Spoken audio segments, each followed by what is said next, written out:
My name is Gabriel Peal, and I'm a software engineer at Tonal. But I used to be at Airbnb, where I worked on Android as well as React Native, which is part of what we're going to talk about today. Specifically, we're going to talk about why cross-platform is terrible and you shouldn't do it. But actually, we're going to talk a little bit about why cross-platform is sometimes good, sometimes bad, and why you should maybe do it, depending on the needs of your team. And before we talk more about that, I want to talk about what this talk is not. If you came here to get a concrete answer for whether going cross-platform is right for your team and your company, I'm not going to tell you. If you came here for me to roast React Native for 45 minutes so you can go back to your team and tell them why it's terrible, I'm not going to do that either. Or if you want to balance technical pros and cons of React Native, that's also not what this talk is about. You can refer to our blog posts or numerous other resources online to figure that out. I want to talk about the history of why we did React Native at Airbnb, what it looked like, and then dive deeper into the organizational challenges that we faced scaling a cross-platform team. And then we're going to talk about some of the things we're bringing back to Native to make Native better than ever. So let's go back in time. Let's go back to 2015. Airbnb had an Android team and an iOS team. Two separate teams, two separate code bases. We wrote essentially the same app twice. We had the same features on both platforms, but there was no communication. We added React Native into the code base in 2016. All of a sudden, we had people working across the aisle for the first time. And we had a third platform in our code base, React. So this is really different. This was something new. This really changed the way that our teams were structured at Airbnb. But as you might know, this year, we decided to sunset React Native and go back to two native teams writing the app twice. Some of you might think this is intuitive or counterintuitive, but we'll talk about the details of why this happened. So let's go back to why we did it in the first place. You have to go back to March of 2016. This is when we first introduced React Native into our code base.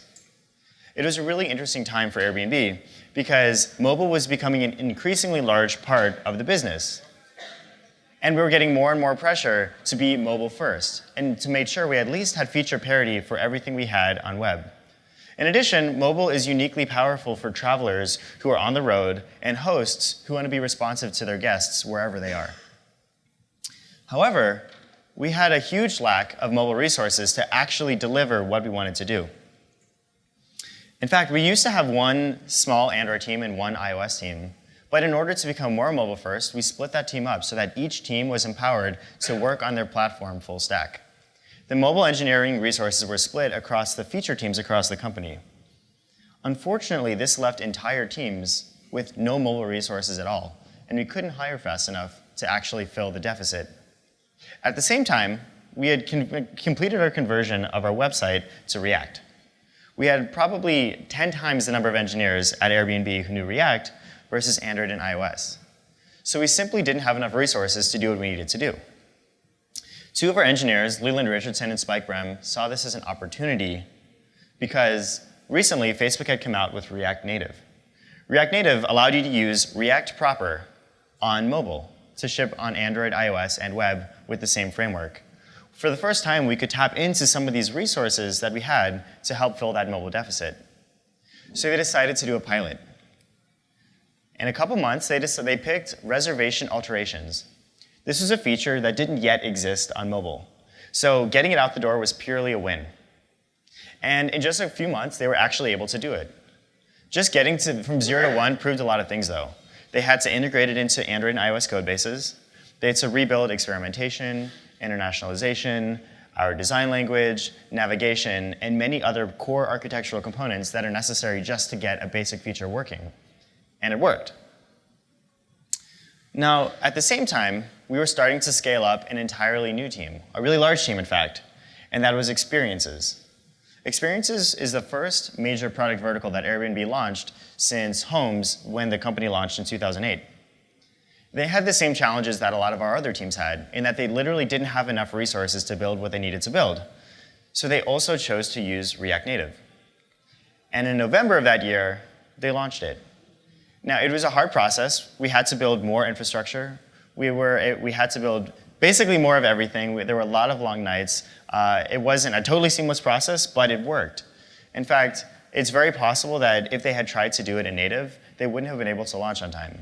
And this was really challenging because there was a lot of marketing and media and several other timelines that were tied to this November launch. But in order for them to launch on time, React Native did enable them to do that. And over the course of those 2 years, we built a lot. In fact, we built over 220 unique screens in the app. That amounted to about 80,000 lines of product code, 40,000 lines of infrastructure in JavaScript. And the cross-platform dream actually worked pretty well. 95% of our product files for those screens in React Native didn't have a single platform differential whatsoever. We built a lot of the platform differentials into the architecture, the foundation, and the design language that we shipped, but that meant that feature and product engineers could just focus on the product, and for the most part, it worked on both platforms. We also built native navigation libraries that were built on top of UI navigation controller and activities, native toolbars and UI navigation bars in iOS. We achieved some screens with long lists, parallax, but at the end of the day, this entire React Native effort was about 15% of our mobile engineering. At the same time, it was supported by a minimum of 2 engineers who were working full-time on React Native infrastructure, in addition to our native engineers working on Android, iOS, and build tools. So for 2017, I was one of the 2 engineers working with Leland Richardson on React Native infrastructure. In addition to writing the infrastructure itself, we worked with basically every product team that was shipping React Native, both to figure out whether it was the right platform for them. We did many code reviews, a lot of mentorship, and generally had a very hands-on approach to making React Native integrated for all the teams that decided to use it. And at the end of last year, we wanted to get a pulse on how things were going. So we shipped a survey to engineering managers and engineers across the company who had experience with React Native. Of the engineering managers, they were about split 50-50 or 60-40 as to whether they thought that React Native allowed them to ship code faster. But you do have to take this with a grain of salt because it's really hard to actually know this for sure. You never build a counterfactual screen, so you kind of have to go with a time estimate on one side versus reality on the other. So take that with a grain of salt. Now, we got 19 engineers to respond to the React Native engineering survey. Of them, 15 of them had a positive experience, which is actually quite good for something that's moving very quickly and fairly immature as a platform. Of them, about half of them had worked with React before, and about a third on Android or iOS. And more than half of them would choose to use it again, given the chance. However, we were putting a lot of investment into it, but it was still only about 15% of mobile engineering, and that share was decreasing, if anything, because we were starting to hire more and more on the native side. So we wanted to do some math. We wanted to figure out where we were and look at the big picture. And it turns out it's pretty complicated. There's a lot of factors that lead into it, and in fact, if I tried to cover them all today, we'd probably be here until droidCon 2019. But we did it all internally, we talked about it a lot, and ultimately we decided sunsetting React Native was going to be the right move for us. And today, I just want to dive into the organizational challenges. And the reason I've chosen the organizational challenges is because a lot of the technical challenges are going to vary team to team. They're going to vary based on what you currently have in native, as well as a number of other factors, as well as the cross-platform framework that you choose. However, a lot of the organizational challenges that we faced are going to continue for quite some time, and they don't depend on the actual framework that you choose. So now let's dive in. The first challenge is that cross-platform is just simply really polarizing. Cross-platform frameworks have a long history in the mobile space. People have had a long time and many experiences, good and bad, to form opinions on cross-platform in general. These are separated from the actual technology itself in many cases. We also think that when we're evaluating these frameworks, because we're engineers, we're having a totally rational conversation in which we're pitting the pros and the cons against each other, and we can make a T-chart and whichever one has more wins. But at the end of the day, we're all human, right? We're emotional and rational and some combination of both. And it's really important to remember this. We might have predispositions, and if we aren't aware of that fact, we might spend a lot of time going in circles trying to figure out what the pros and cons are just to justify what we already wanted to know. In addition, early on, if you have a situation that's challenging in which you're trying to pitch a cross-platform framework to a larger organization, you have to be really careful with the first few experiences that you launch. If you have people who are essentially either hesitant or against going cross-platform, if you ship a bad experience early on, it becomes really hard to overcome. In fact, we had one challenging experience on Android at Airbnb with Experiences launch that left a scar on the React Native history at Airbnb forever. And there was one particular screen. It was, we actually recommended that they not do it in React Native because it was a launch screen of the app, and it would be delayed until React Native initializes, which can take several seconds on some devices. It was also a very complicated screen, and there was a lot of time pressure. But they built it as a prototype, and it was ultimately dropped in as a 4,500-line PR, only tested on iOS, and 2 days before the final branch cut. Now, you might be thinking that this would never happen at your company, or you can blame an engineer or the process or something like that. But these things happen, right? You're in the time crunch, you're trying to get something out the door, you have limited hours, limited resources, things like this ultimately happen. It's not really anyone's specific fault. You just have to understand that this is the reality of the world that we live in. Unfortunately, when this launched, it was a subpar experience, and it left a lot of people thinking that React Native wasn't capable of building complex screens. In fact, that screen was ultimately rewritten in native, which further, in the minds of those people, proved that React Native wasn't capable of reaching these high-quality experiences that we wanted. Another thing to keep into consideration is that going cross-platform is not going from 2 platforms to 1. It's actually going from 2 platforms to 3. At the end of the day, you're shipping an Android and iOS app, no matter what. So by adding a cross-platform framework, you are just adding a third framework to your code base. You can't get around the fact that there's still Android and iOS under the hood. And depending on the framework you choose, you're going to have to be hopping between them to different degrees. In addition, not every engineer can reasonably know 3 platforms really well. Like in this room, this is droidCon SF, right? A lot of people in this room are Android experts, and we can think about Android all day, every day for years. We can become super, super good at understanding the nuances of the platform. But if you divide that by 3, there's no way that we can gain the same expertise on all 3 platforms as we can just focusing on one. And then there's just the day-to-day challenges. So it's enough work keeping one platform dev environment set up on your laptop. But with the cross-platform framework, you have 3. You have Android, iOS, and whatever framework you have. And if you actually want to be testing on them, you need those emulators running as well. Now, I know Gradle plus an Android emulator and Android Studio brings my MacBook Pro to a crawl. Now imagine multiplying that by 2 or 2.5. In addition, if you're trying to bridge native APIs, like take geofencing, for example, these APIs were built for canonical APIs on Android and iOS. Now, if you want to bridge those in the React Native world, you have to consider how the APIs work and their nuances on Android and iOS, and then also bridge them in a way that feels canonical in the cross-platform framework that you choose. And finally, sharing state between the platforms becomes really challenging. So obviously, your objects in memory are actually stored in different ways, whether it be the JavaScript VM or the JVM heap or just in memory, native code, wherever your code is, they're different. And you can't just talk over like one-to-one like you would be able to between 2 native screens. You actually have to figure out ways to marshal and unmarshal your code and pass it across. So things that would be really easy normally become really challenging in a cross-platform world. And you run into other little challenges, like take our state management in React Native. We used Redux. In Redux, you have one store, and it doesn't really enforce what you put there. It could be parcelable or not, even though there's not really a good sense of that in the JavaScript world.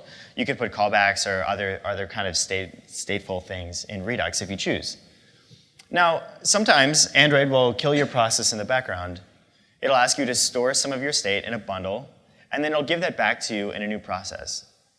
Okay? This is really good behavior because it's complicated, but it allows you to return the user to the state that they were previously at without taking up resources in memory when your app is in the background. Now, in a React Native world or a Flutter world, if you have asynchronous communication between your state and the Android world, you can't give Android that bundle back.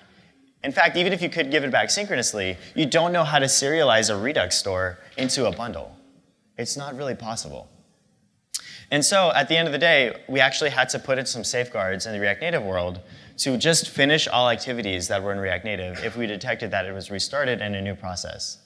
In fact, to date, I don't know if there's a good workaround for this. And if you go to Flutter's GitHub page, you'll see a really, really, really long GitHub issue where they're discussing this, and there are currently no real solutions. It also takes a lot of work to support these cross-platform frameworks. In fact, you're going to be probably working with some teams who are shipping on Android and iOS for the first time. That means that these core infrastructure teams' incentives have to be aligned so that they're willing to invest the time and resources to help mentor, train, and work with other teams that are going to be working in that platform. In addition, these platforms are inherently less mature and faster moving than these decade-old Android and iOS frameworks that we're used to working with. And once you put it in your code base, you actually have to continue to invest in it to prevent it from just falling behind. Not only do you have to bridge all future native infrastructure that your team builds, like let's say they build a new networking library or maybe a new experimentation framework or change the way internationalization works. With every single one of those changes, you have to consider how it works with your cross-platform framework. It's for this reason why I really strongly recommend that feature teams cannot own a cross-platform framework in a larger app. Now, it's really tempting, and I've heard many situations at many companies where one specific team really wants to go cross-platform because it'll make their job easier. But they don't take into consideration the fact that it's not just like a library that you add to the code base. It's an entire framework, and it has to have continuous maintenance over time. In fact, last year, there was one particular React Native upgrade that should have been a simple version bump, but was actually really, really challenging. And this was the first version of React Native that moved from React 15 to React 16. Specifically, React Native is bundled with a specific version of React. And the way that it works internally at Facebook is that it's sort of coupled to whatever the version is on master whenever they cut the React Native version. And for several releases of React Native was bundled with React 16 beta.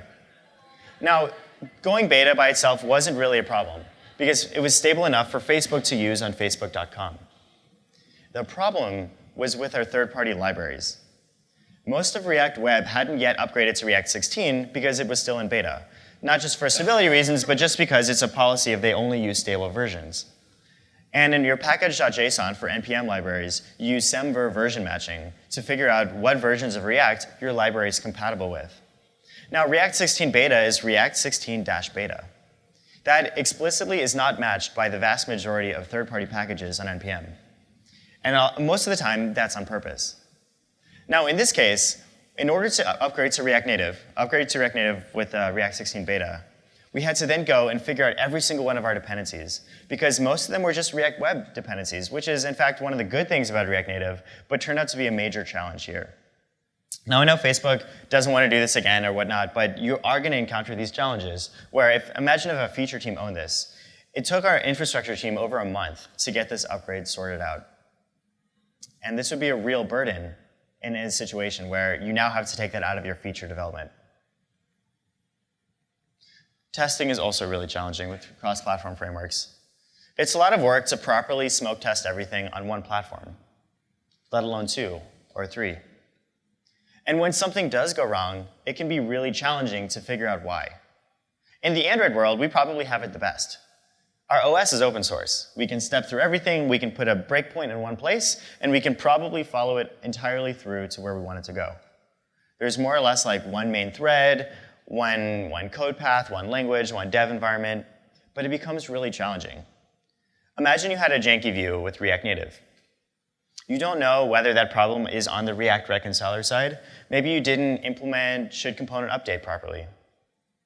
But in React Native, once React does its thing, it basically sends a stream of your data over a bridge asynchronously to a C++ library called Yoga.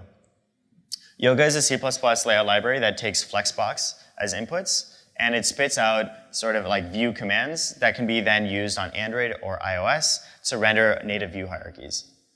Maybe the problem's there. Maybe something's not supported correctly, or maybe they have a bug or a performance problem inside of Yoga. Or maybe it's just a problem with the Android view hierarchy, right? It spits out inefficient views, or there's something weird in a particular view it spits out. You don't even have control over that, right? You started in React land, and it went through all these different systems, and then all of a sudden it spit out some like absolute layout in Android. And even if you figure out, okay, it's weird, you have no idea what to do. This is pretty much never a problem in Android, but it can very easily become a problem with these cross-platform frameworks. In addition, we had one situation in which it was one of the most bizarre bugs I've ever worked on.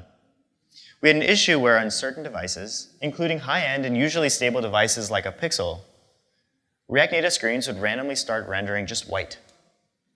And once it started doing that, every React Native screen would just be white until you restarted the app.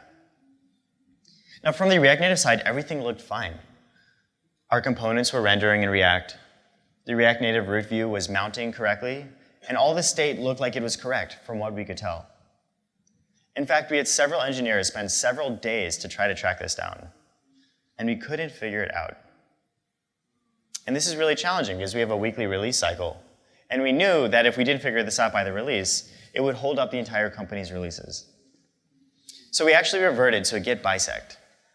This is the only time, I think, in my career I literally couldn't figure out a bug and had to go to git bisect. And it turned out that there was one little commit like a week or a week and a half prior where we removed Fresco initialization from the application on create. So React Native ships with Fresco as the image loading library so that you can load images from the web. But at Airbnb, we used Glide. And this was fine for the most part. Everything worked, right? We replaced all the image components that came with React Native with our own. And we could leverage our own caching and stuff like that as well. So we weren't actually using Fresco in any of our code. But the React Native tutorials had you like initialize it in order to get React Native set up correctly, so we had it in our application on create.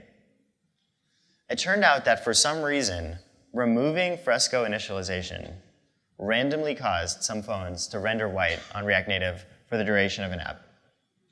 I still have no idea why, and if you have any idea, let me know. But this is one of the strangest things I've ever encountered, and it came totally out of the blue and derailed all of our progress for about a week. Now let's talk about the community. These cross-platform frameworks have much younger communities than Android and iOS, which have now been around for a decade. There's over 1 million Android tags on Stack Overflow. Now compare that to 36,000 for React Native or 4,000 for Flutter. React Native has the advantage that some of your problems can be solved with just React questions, but at the end of the day, you do have to consider that these are younger communities. They also move very fast, so when you do find answers, they're often out of date or just don't work in your project for some reason. And the 3-platform challenge also comes into play with open source libraries. Anyone in this room could probably build a super high quality Android library. But try to build an open source library that has code across all 3 platforms. Figure out how to publish it properly and get those artifacts in good shape across all 3 platforms. Make sure all of your developer processes and CI and code reviews and everything is perfect at the same quality level across all 3 platforms. It's really hard. It's not impossible, but it's much harder and introduces a lot of challenges that you don't see normally. And we encountered this on a number of projects, including some of our own, where there would be a library that would work better on one platform than another, or the feature set wouldn't be exactly the same, or the code would just be higher quality on one platform or another. And now let's think about it from the organization. Time in and time out, we kept hearing the same questions over and over again. Should we go native or React Native? This simple question turns out to be super loaded. It ties back into that huge formula we had on the previous, one of the earlier slides. You have to think about the complexity of your screen, who you currently have on your team, who you might have on your team in the future. And there's so many factors that go into it, it's really, really hard to answer that. In fact, you never even know if you made the right choice because you don't build the counterfactual screen. This becomes even harder when you consider it from an engineering manager's perspective. If you're an engineering manager, you often have to make these decisions about who to hire before actually working on the project. So do you hire Android and iOS engineers? Or do you get headcount for React Native or a Flutter engineer? What do you do, right? Especially if you're in a large organization and you have to figure out headcount and how many engineers you need to know these things ahead of time. And these managers often have no experience on mobile or with these cross-platform frameworks. So it puts them in a position where they have to make a really challenging decision that dramatically impacts the future of the team and their capabilities forever. And then from the engineering perspective, if you remember from that earlier slide, we had a lot of React engineers at Airbnb. And we expected to be able to tap into a huge wealth of engineering resources for React Native. We thought that they'd be so excited that they could write code on all 3 platforms for the first time. But we ended up not seeing very much of that. In fact, there are probably a variety of factors, and it's hard to track down exactly why that was. It could be something like engineering managers didn't adjust headcount or resourcing to allow web engineers to consider taking the time to learn React Native and start writing on mobile. It could be due to the fact that mobile is considered a black box by most engineers outside of the community. Most web engineers just see mobile as that thing over there and have never considered the fact that they can actually write code on mobile. That being said, we did do some work with some teams that did tap into their web resources, and it was amazing. In fact, we had one experience where we worked with a team with one of our strong React engineers and had him learn React Native in just a couple of days. And in just a few more days, he built a beautiful screen on Android and iOS using React Native. It had 60 frames per second animations and parallax. It had videos that scrolled and auto-played and auto-paused. It was super performant, and you would absolutely never know whether it is native or React Native. And this was the first code he had ever written on mobile. In under a week, he had this screen written on Android and iOS. He then went back and wrote the same exact feature on mobile web and desktop using React. And he built it in about half the time it would have taken him otherwise, because almost everything he had considered, down to the Redux reducers, carried over almost perfectly. In fact, we think if we worked on this even more and we actually got to the point where we could actually share Redux reducers and a number of other things, then this process would get even better. So we think that there's a lot of potential there, but it didn't happen automatically. So now let's think about it from the perspective of an engineer. If you're an engineer and you can build a feature in a week, but because of the overhead of a cross-platform framework, it would take you a week and a half on a cross-platform framework. From your perspective, it actually feels longer. But from the organizational perspective, it's actually less time. So this puts it into an interesting position where you have a situation in which just the perspective of how you look at the time spent on cross-platform varies depending on who you look at it from.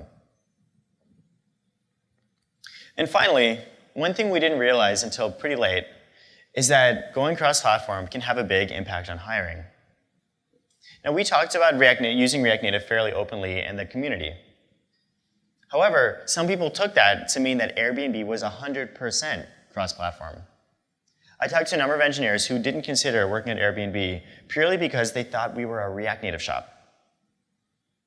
Or if you do decide to go 100% cross-platform, once you get to a certain size, you're probably going to want some native infrastructure engineers to make sure that the foundation of your app is solid and to figure out things like releasing and packaging and building the app on a native side. It's going to be really hard to attract the top engineers to work on that little shoehorn part of the company when they can't work on the rest of the app or have no interest in working on the rest of the app. And if you really want to make it a legitimate part of your organization, you really have to loop in recruiting and build an interview pipeline. Right? We interview people for Android, iOS, web, or whatever it is that you have on your organizations. But if you just slap on a cross-platform framework and start using it and never have recruiters look for people and never interview people for it, it becomes really challenging to keep that team as high quality as the rest of the organization because it's starting from a different place. So now that you know about some of the challenges in the history of React Native at Airbnb, I think it's really important for us to take a step back and think about whether sunsetting it means that we failed. We launched experiences and about 220 other feature screens in a short amount of time. We did it with a group of people who couldn't ship on Android and iOS on their own. People who used it generally liked it, and at times it really felt like we were years in the future. In fact, we were doing a number of things in React Native that to this day aren't possible in native and may never be possible. In React Native, you could write a line of code, hit save in VS Code, and it would show up on Android and iOS in a second. You can't even do that on Android or iOS alone, let alone both at the same time. And that really, really worked at scale. With all of the code we had, hot module reloading actually gave us 1 or 2 second build times at scale. We were also working on some features like code push. Code push was going to enable us to push over-the-air updates to fix things like crashes or broken user experiences in the wild. And we had long-term plans to be able to get to a point where we could consider things like continuous deployment on mobile. Now, this is simply impossible with native. You can't do it. But this is something we were actively working towards with React Native. So even though we sunsetted React Native, I don't think we failed. A lot of things launched that wouldn't have launched otherwise. So that's our experience with React Native. But we're not done. And I do want to talk about one more thing. Because we're done with React Native, we're moving on past cross-platform, but there's still a bright future ahead for Android and iOS. But since this is an Android conference, let's talk about Android stuff now. Specifically, I want to talk about a framework and a library that we open sourced recently called Mavericks. Mavericks is built to make writing products on Android super fun, super easy. And I know what you might be thinking now. Now this is just another talk about another MVVM, MVC, MVI, MVP architecture. And it is. But don't take my word for it. I'm really excited about this. Let's see what other people think about it. We did a pilot at Airbnb with about 14 engineers, which mind you is like almost as many that ever used React Native. And they really liked it. In fact, 13 out of 14 of those engineers gave it an 8 out of 10 or higher. The 1.7 is because we didn't have enough documentation, which I think we've now done a little bit better with.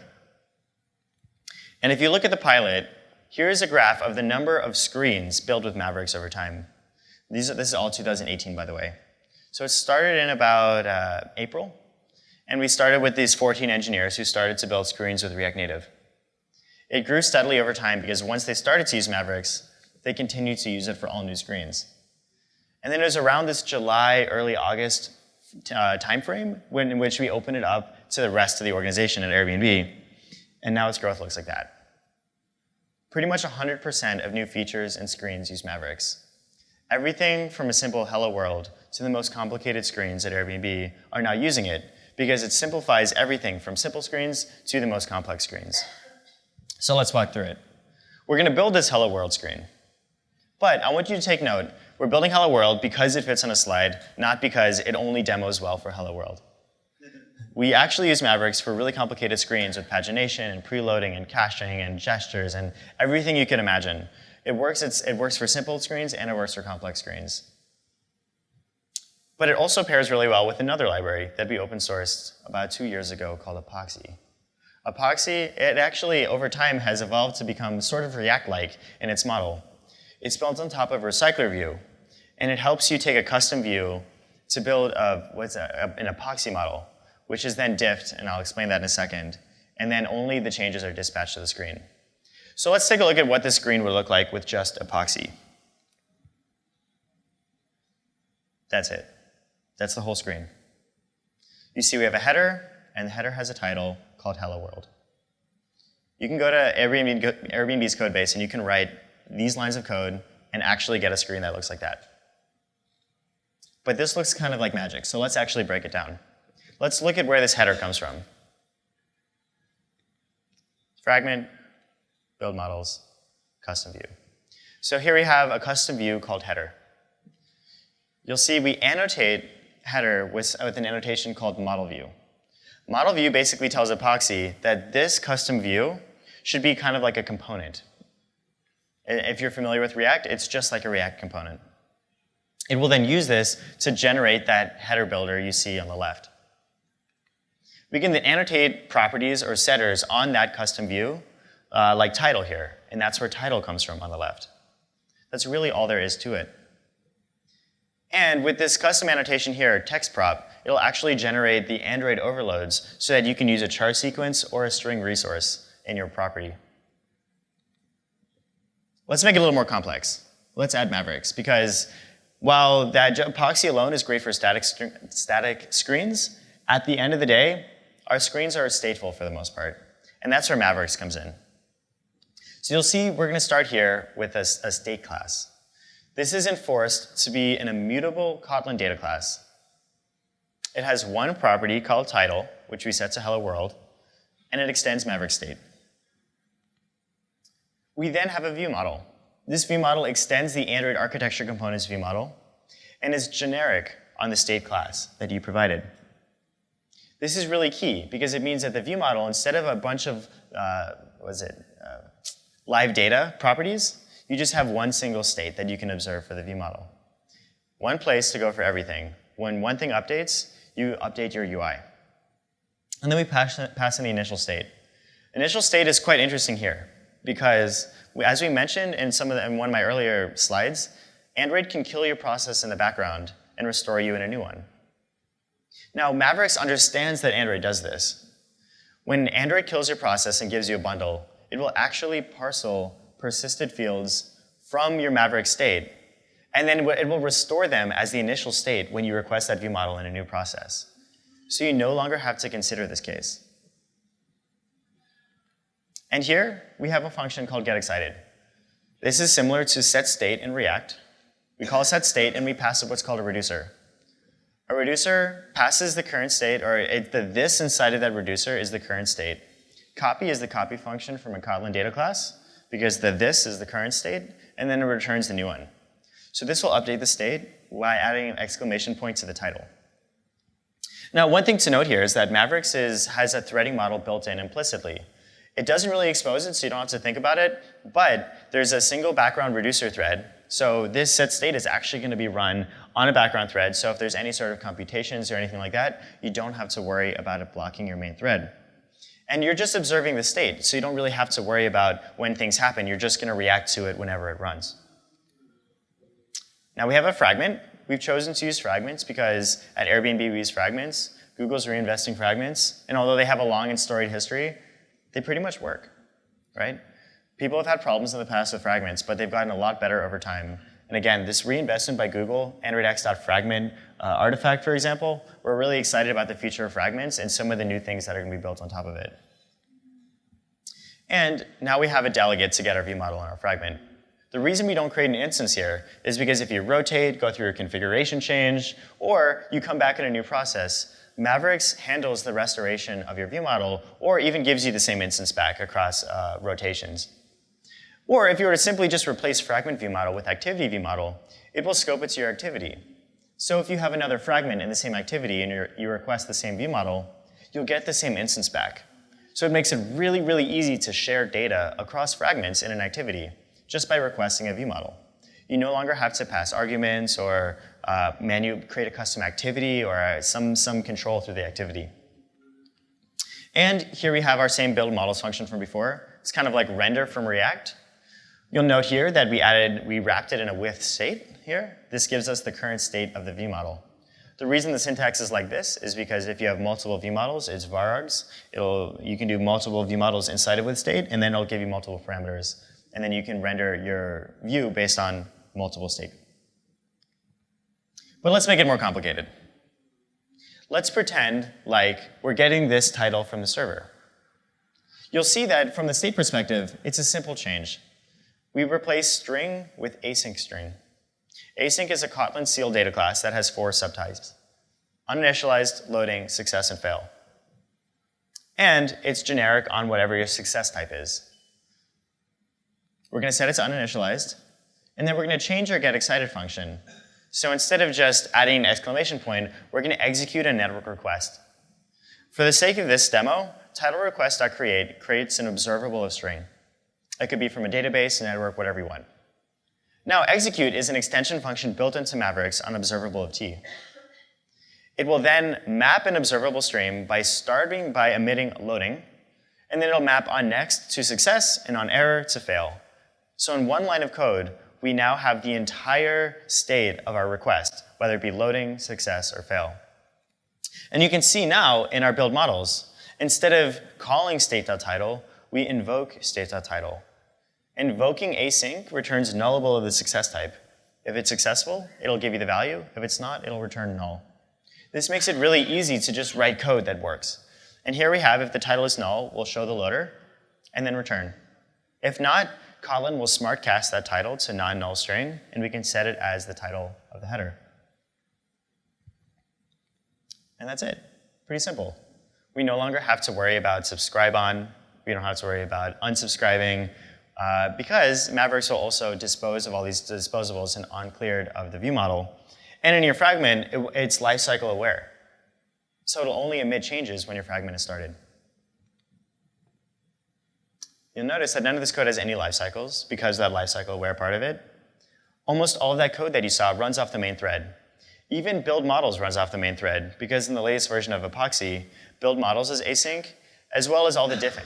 So what I didn't talk about yet is that Epoxy in the background will take that model, that header model, that's not the view itself, that's just a data representation of the view.